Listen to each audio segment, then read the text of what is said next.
నిర్గమకాండము 20వ అధ్యాయము 16వ వచనం. నీ పొరుగు వాని మీద అబద్ధ సాక్ష్యము పలకకూడదు. చాలండి. చదువుబడిన లేఖన భాగాన్ని మనము ధ్యానిస్తే, దేవాది దేవుడు ఆ యొక్క మోషేని ఎన్నుకొని ఏర్పరచుకొని పిలుచుకొని సీనాయి పర్వతం మీదకి రమ్మని దేవుడు చెప్పినప్పుడు, మోషే సీనాయి పర్వతం మీదకి వెళ్ళినప్పుడు దేవుడు మోషేకి 10 ఆజ్ఞలు ఇచ్చినట్లుగా బైబిల్లో మనము చూస్తున్నాం. అయితే ఆ 10 ఆజ్ఞల్లో ఒక ఆజ్ఞ ఏంటంటే, అది 9వ ఆజ్ఞ. నీ పొరుగు వాని మీద అబద్ధ సాక్ష్యము పలకకూడదని దేవుడు ఒక ఆజ్ఞ ఇచ్చినట్లుగా బైబిల్లో చూస్తున్నాం. పొరుగు వాని మీద అబద్ధ సాక్ష్యము పలకకూడదు. మన ఇంటి వారితో కానీ, మన ఇంటి పక్కల వారితో కానీ, మన ఆత్మీయులతో కానీ, మన స్నేహితులతో కానీ, మన ఫ్రెండ్స్లతో కానీ, మన పొరుగు వారితో కానీ మనం ఏం పలకాలంటే నిజమే పలకాలి కానీ అబద్ధము పలకకూడదు. హల్లెలూయా. నిజమే పలకాలి కానీ అబద్ధము పలకకూడదని బైబిల్ చెప్తున్నటువంటి మాట. ఎవరితోనైనా సరే అబద్ధ సాక్ష్యము పలకకూడదు, నిజమే పలకాలి. అది ఎంత ఏ స్థితిలో ఉన్నా, మరణం నీ మీదికి వస్తున్నా కూడాను నిజమే పలకాలి కానీ అబద్ధం మాట్లాడకూడదని, అబద్ధ సాక్ష్యము చెప్పకూడదని బైబిల్ చెప్తున్నటువంటి మాట. నిన్ను నీవే అబద్ధికునిగా చేసుకోకూడదు, పొరుగు వారి పైన అబద్ధాలు చెప్పకూడదు, పొరుగు వారి గురించి అబద్ధ సాక్ష్యము ఎదుటి వాని ఎడల ఎవరికి కూడా చెప్పకూడదని బైబిల్ చెప్తున్నటువంటి మాట, నేను చెప్తున్న మాట కాదు. అయితే దేవుడు ఒక ఆజ్ఞ ఏమని చెప్తున్నాడు, నీ పొరుగు వాని మీద అబద్ధ సాక్ష్యం పలకకూడదు. దేవుడు ఇక్కడ 2 రాతి పలకల మీద మోషే గారికి 10 ఆజ్ఞలు రాసి పంపించినట్లుగా బైబిల్లో చూస్తున్నాం. అదే ద్వితీయోపదేశ కాండము 5వ అధ్యాయము 20వ వచనాన్ని చదువుకుందాము. ద్వితీయోపదేశ కాండం 5వ అధ్యాయము 20వ వచనం. నీ పొరుగు వాని మీద సాక్ష్యం పలకకూడదు, అబద్ధ సాక్ష్యము పలకకూడదు. చాలండి. అక్కడ దేవుడు మోషే గారికి 2 రాతి పలకల మీద ఆజ్ఞలు వ్రాసిచ్చి పంపించినట్లుగా బైబిల్లో చూస్తున్నాము. అయితే మోషే చేతిలో ఉన్నటువంటి ఆ రాతి పలకల మీద ఒక ఆజ్ఞ ఏమన్నదంటే, నీ పొరుగు వాని మీద అబద్ధ సాక్ష్యము పలకకూడదు అని దేవుడు ఆజ్ఞ ఇచ్చినట్లుగా బైబిల్లో చూస్తున్నాం. అయితే ఈ ఆజ్ఞలు ఎవరి కొరకు దేవుడు వ్రాయించాడు, ఎవరి కొరకు ఈ ఆజ్ఞలు మోషేకి దేవుడు అనుగ్రహించాడు అని మనం బైబిల్లో చూస్తే, ఈ యొక్క మోషే ఇశ్రాయేలు ప్రజలందరినీ కూడా పిలిపించి ఇశ్రాయేలు ప్రజలందరితో కూడా ఈ నిబంధన వాక్యములను తెలియచేస్తా ఉన్నారంట. అయితే దేవుడు చెప్పిన ఒక్కొక్క ఆజ్ఞని ఇశ్రాయేలు ప్రజలందరూ కూడా మోషే వివరించినట్లుగా పరిశుద్ధ గ్రంథములో చూస్తున్నాం. అయితే ఇశ్రాయేలు ప్రజలందరూ మీరు ఏ రీతిగా అయితే కూర్చొని వాక్యం వింటున్నారో, ఆ కాలంలో కూడా ఇశ్రాయేలు వారందరూ కూడా మోషే ఎదుటికి వచ్చి మోషే చెప్తున్నటువంటి నిబంధన మాటలన్నిటిని కూడా ప్రభు ఏదైతే చెప్పమని మోషేకు దేవుడు చెప్పాడో ఆ మాటలన్నిటిని కూడా ఇశ్రాయేలు వారికి తెలియచేస్తా ఉన్నారట. తెలియచేస్తున్నటువంటి సమయంలో మోషే ఒక మాట వారికి తెలియచేస్తున్నారు. ఇదిగో ఇశ్రాయేలు వారులారా, దేవుడు మనకంటూ 10 ఆజ్ఞలు ఇచ్చాడు. ఆ 10 ఆజ్ఞలు మనము తూచా తప్పకుండా వాటిని అనుసరించి నడవాలి. ఏ ఒక్కటి కూడా దానిలో తప్పిపోకుండా ప్రతిదాన్ని మీరు అనుసరించి నడిచినప్పుడే మీకు ఆశీర్వాదము దీవెన కలుగుతుందని మోషే ఇశ్రాయేలు ప్రజలకు తెలియచేసినట్లుగా పరిశుద్ధ గ్రంథంలో చూస్తున్నాం. అదే విధంగానే మోషే ఇశ్రాయేలు ప్రజలకు చెప్తా ఉన్నారు, దేవుడు 9 ఆజ్ఞలు మీతో మాట్లాడుకుంటూ వచ్చాడు. అయితే 8 ఆజ్ఞలు ముందుగా చెప్పాను. 9వ ఆజ్ఞగా దేవుడు నీ పొరుగు వాని మీద అబద్ధ సాక్ష్యము పలకకూడదని, ఇశ్రాయేలు వారులారా ఇదిగో మీరు ఎవరి ఎదుటైనా కూడా అబద్ధముగా మాట్లాడకూడదు, అబద్ధ సాక్ష్యము చెప్పకూడదు. నీ ఇంటి వారితో కానీ, నీ పొరుగు వారితో కానీ, నీ ఇంటి పక్కల వారితో కానీ, ఆత్మీయులతో కానీ, స్నేహితులతో కానీ, దైవ సేవకులతో కానీ నిజమే మాట్లాడాలి కానీ అబద్ధము మాట్లాడకూడదని ఇశ్రాయేలు ప్రజలకి దేవుడు ఏదైతే తెలియచేస్తాడో ఆ మాటలనే ఇశ్రాయేలు వారికి తెలియచేసినట్లుగా పరిశుద్ధ గ్రంథంలో మనము చూస్తున్నామండి. అయితే ఆది కాండము నుంచి ప్రకటన గ్రంథం వరకు మనము చూస్తే ఎవరు నిజముగా అబద్ధ సాక్ష్యము పలికారు, ఎవరు అబద్ధముగా ఆడినట్లుగా పరిశుద్ధ గ్రంథములో మనము చూస్తాం. అయితే పరిశుద్ధ గ్రంథములో యాకోబు అనేటువంటి వ్యక్తిని మనము చూస్తాము. యాకోబుకి 12 మంది కుమారులు. అయితే 12 మంది కుమారులు 11వ కుమారు ఎవరంటే యేసేపు అన్నట్లుగా మనం బైబిల్లో చూస్తున్నాం. అయితే ఈ యొక్క యేసేపు మీద తన అన్నలు అసూయపడి తన అన్నలు యేసేపు మీద విరోధముగా గొడవ పెట్టుకొని యేసేపును తన ఇంటిలో నుంచి పంపించినట్లుగా పరిశుద్ధ గ్రంథంలో చూస్తున్నాం. ఈ యొక్క యేసేపు నిజముగా తన ఇంటిలో ఉండలేదు. తన తల్లిదండ్రులకు దూరం అయిపోయాడు, తన అన్నదమ్ములకు దూరం అయిపోయాడు. చివరికి తన అన్న వాళ్ళందరూ కూడా యేసేపును ఏం చేశారంటే ఇస్మాయిల్ కమ్మినట్లుగా బైబిల్లో మనము చూస్తున్నాం. ఇస్మాయిల్ కమ్మినప్పుడు పోతీఫర్ ఇంట్లో యేసేపు ఎంతో నమ్మకముగా పని చేస్తా ఉన్నాడు. అయితే దాసుడుగా ఉండి ఎంతో నమ్మకముగా ఇక పోతీఫర్ చెప్పినటువంటి మాటలన్నిటిని కూడా వింటా ఉన్నాడు. ఏ పని తోచా తప్పకుండా చేయకుండా ఉండలేదు, కానీ ప్రతి పనిని యేసేపు నమ్మకముగా చేస్తూ వచ్చినట్లుగా బైబిల్లో మనము చూస్తున్నామండి. అయితే ఇలా యేసేపు చాలా నమ్మకముగా దేవుని యందు భయభక్తులు కలిగినటువంటి వ్యక్తిగా దేవుడు యేసేపుకు తోడైనట్లుగా కూడా బైబిల్లో చూస్తున్నాం. ఈ యొక్క పోతీఫర్ ఎదుట యేసేపు ఎంతో అలా నమ్మకమైన పరిచర్య చేస్తున్నప్పుడు యేసేపు నిజంగా అనుకున్నాడు, నిజంగా ఇతని హెబ్రీవాడు కదా, ఇశ్రాయేలు దేవుడు ఇతనికి తోడై ఉన్నాడని చెప్పేసి యేసేపు మీద కటాక్షము చూపించాడంట. హల్లెలూయా. అయితే యేసేపు మీద కటాక్షము చూపించేదే కాకుండా తన ఇంటంతటి పైన కూడా ఒక విచారణకర్తగా నియమించినట్లుగా బైబిల్లో చూస్తూ ఉన్నాము. అయితే యేసేపు ఎప్పుడైతే పోతీఫర్ ఇంట్లో దాసుడిగా ఉండి నమ్మకముగా పని చేశాడో, అయితే పోతీఫర్ ఇంటి నుండి దేవుడు ఆశీర్వదించాడు. పోతీఫర్ ఇంట్లో ఏదైతే ఉన్నదో పొలములో కానీ ఇంటిలో కానీ ఎక్కడైనా సరే ఆశీర్వదించబడినట్లుగా బైబిల్లో చూస్తున్నాం.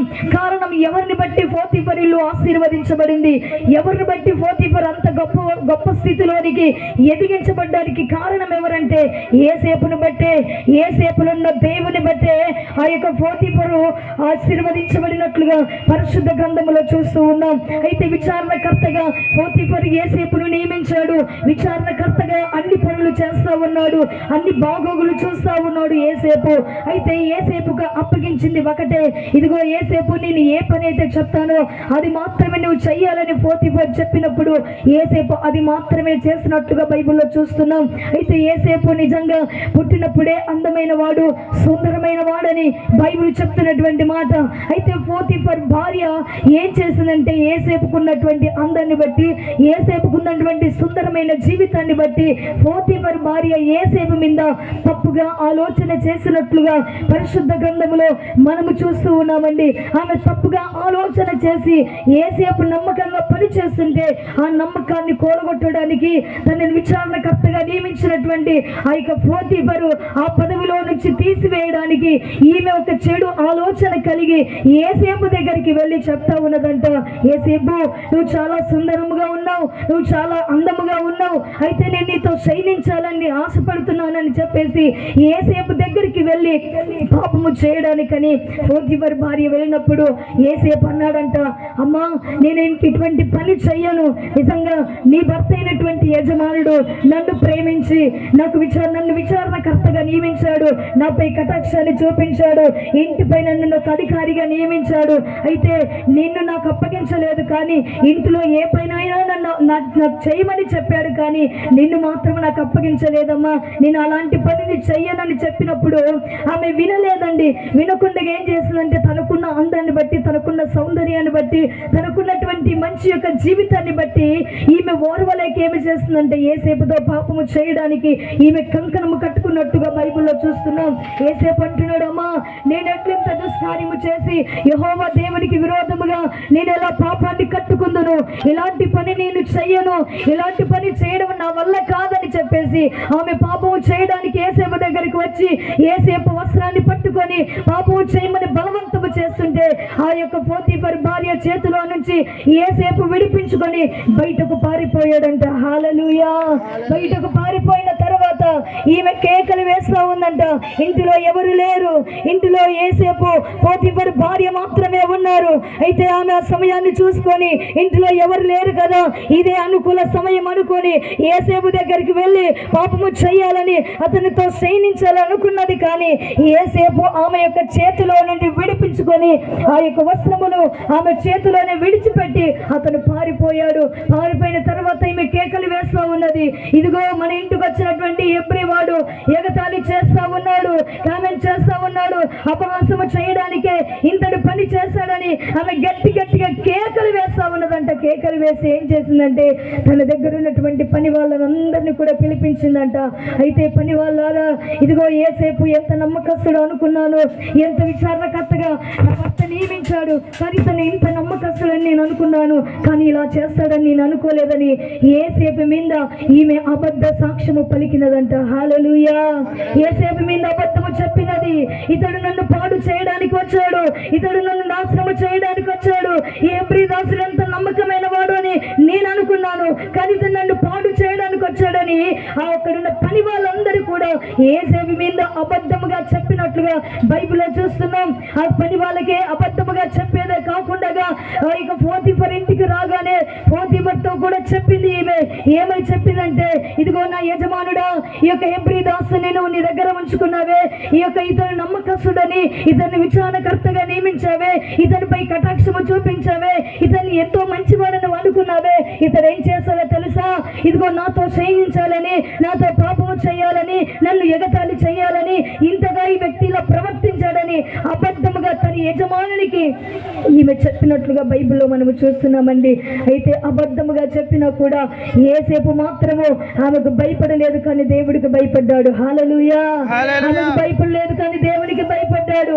పోతీఫరుకి భయపడలేదు కానీ దేవునికి భయపడ్డాడు.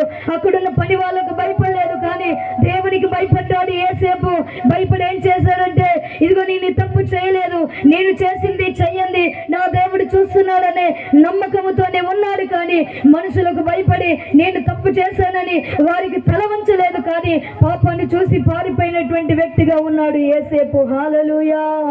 అయితే పోతీఫర్ ఏం చేశాడంటే, ఇదిగో యేసేపు, నీవింత దుష్కార్యము చేసావా, ఇంతగా నువ్వు నా భార్య ఎడల ఇంతగా నువ్వు ప్రవర్తించావా, అయితే నువ్వు ఒక్క క్షణము కూడా నా ఇంట్లో నువ్వు ఉండకూడదు, వెంటనే నువ్వు చెరసాల్లో వేయించబడాలని చెప్పేసి అక్కడున్న వారికి చెప్పి యేసేపును చెరసాల్లో వేయించినట్లుగా బైబిల్లో మనం చూస్తున్నాం. ఆది కాండము, పరిశుద్ధ గ్రంథ బైబిల్ ఉన్నటువంటి వారు ఆది కాండము 39వ అధ్యాయము 15వ వచనాన్ని చదవండి. 39వ అధ్యాయం 15వ వచనం. నేను బిగ్గరగా కేక వేయుట వాడు విని నా దగ్గర తన వస్త్రమును విడిచిపెట్టి తప్పించుకొని బయటికి పారిపోయినని వానితో చెప్పి అతని యజమానుడు ఇంటికి వచ్చి వరకు వస్త్రము తన దగ్గర ఉంచుకొని అప్పుడు ఆమె తన భర్తతో ఈ మాటను చెప్పెను నీవు మన యొద్దకు తెచ్చిన ఆ హెబ్రీ దాసుడు. చాలండి, ఇక్కడ చదవబడినటువంటి మాట మీరు ఇంటికి వెళ్ళి చదువుకోండి. ఆమె నిజముగా యేసేపు మీద అబద్ధ సాక్ష్యము చెప్పి చెరసాల్లో వేయించినట్లుగా పరిశుద్ధ గ్రంథములో చూస్తూ ఉన్నాం.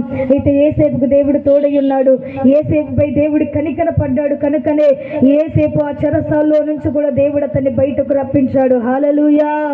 యేసేపులో ఏ నేరము లేదు, యేసేపులో ఏ తప్పు లేదు, యేసేపులో ఏ అపరాధము లేదు, యేసేపులో ఏ ద్రోహము లేదు, యేసేపులో ఏ అన్యాయము లేదు. అయినా కూడా పోతీఫర్ భార్య యేసేపు మీద అబద్ధ సాక్ష్యాలు చెప్పినది. అబద్ధ సాక్ష్యం యేసేపు ఇలా చేశాడు, యేసేపు ఇలా ప్రవర్తించాడని అతని మీద ఎన్నో అపనిందలు మోపి అనేకులకు అతని గురించి అబద్ధ సాక్ష్యము చెప్పినా కూడా యేసేపు మాత్రము భయపడలేదండి. ఆకాశాన్ని భూమిని సృష్టించిన సృష్టికర్త అయిన దేవుడికి మాత్రమే భయపడ్డాడు. కానీ ఇదిగో మట్టితో చేయబడినటువంటి నరులకైనా భయపడలేదని బైబిల్ చెప్తున్నటువంటి మాట ఈ రోజు దేవుడు నీతో చెప్తున్నాడు. నీవు పొరుగు వారి పైన అబద్ధ సాక్ష్యము పలుకుతా ఉన్నావా, లేకపోతే నీవు ఇతరుల గురించి అబద్ధాలు చెప్పుకుంటున్నావా, లేకపోతే నీవే అబద్ధికుడవై మోసపోతున్నావని పరిశుద్ధ పరిశుద్ధాత్మ దేవుడు నిన్ను అడుగుతా ఉన్నాడు. ఏసేపు నేరము చేయలేనప్పటికైనా కూడా, ఏసేపులో ఏ నింద లేనప్పటికీ కూడా ఏసేపుకు దేవుడు తోడై ఉన్నాడు. దేవుడు నీకు తోడై ఉంటే ఎవరు నీ మీద ఎన్ని అబద్ధ సాక్ష్యాలు పలికినా, ఎవరు నీ మీద ఎన్ని నిందలు వేసినా కూడా దేవుడు నీకు తోడై ఉంటే అవన్నీ కూడా నీ దగ్గరికి రావు. దేవుడే నిన్ను నడిపిస్తాడు. హల్లెలూయా. ఈమె నిజముగా అబద్ధ సాక్ష్యము చెప్పింది.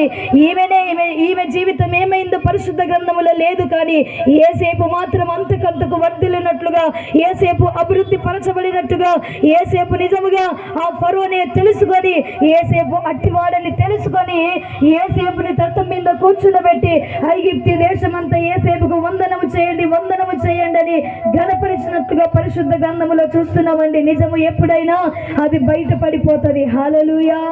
అబద్ధము బయటపడదేమో కానీ నిజం ఎప్పుడైనా తెలిసిపోతుంది. మనం అనుకుంటాము నిజము తెలియదేమో అనుకుంటాము, అబద్ధమే బయటకు తీసుకొస్తారు అనుకుంటాము. కానీ ఎప్పుడైనా సరే నిజం ఎప్పుడైనా తేలిపోతుంది. నిజముగా పలికేవాడు, నిజముగా ప్రవర్తించేవాడు, యథార్థముగా ఉండేటువంటి వాడిని దేవుడు చూస్తున్నాడు.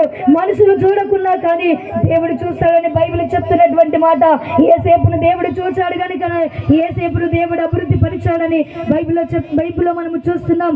అదే విధముగా బైబిల్లో ఇంకొక స్త్రీ ఉన్నది. ఆ స్త్రీ ఎవరంటే యెజబెల్ని మనము చూస్తా ఉన్నాము. ఈ యొక్క యెజబెలు ఆహాబు రాజుని మనము చూస్తున్నాం. ఈ యొక్క యెజబెలు